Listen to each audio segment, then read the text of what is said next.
ফের বিঘ্ন। গত শুক্রবার থেকে সমতল থেকে ধোঁয়া উড়িয়ে আর পাহাড়ে উঠছে না টয় ট্রেন। 3 দিন ধরে তিনধারিয়া এবং রাংটানের মাঝে দাঁড়িয়ে ইউনেস্কোর ওয়ার্ল্ড হেরিটেজ। গত শুক্রবার এনজেপি থেকে পর্যটকদের নিয়ে দার্জিলিং যাচ্ছিল টয় ট্রেনটি।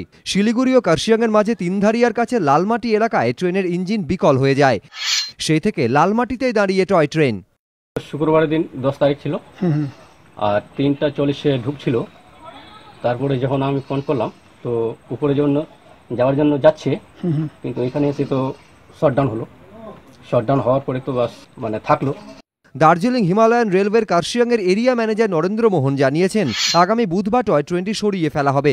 এরপর একদিন অন্তর এনজেপি থেকে দার্জিলিং পর্যন্ত ফের টয় ট্রেন পরিষেবা চালু হবে। এনজেপি থেকে টয় ট্রেনে চেপে দার্জিলিং যেতে না পারলেও দুধের স্বাদ ঘোলে মেটানোর রাস্তা খোলা পর্যটকদের কাছে। কার্শিয়াং থেকে দার্জিলিং পর্যন্ত চলছে টয় ট্রেন। মোহন প্রসাদ, এবিপি আনন্দ, দার্জিলিং।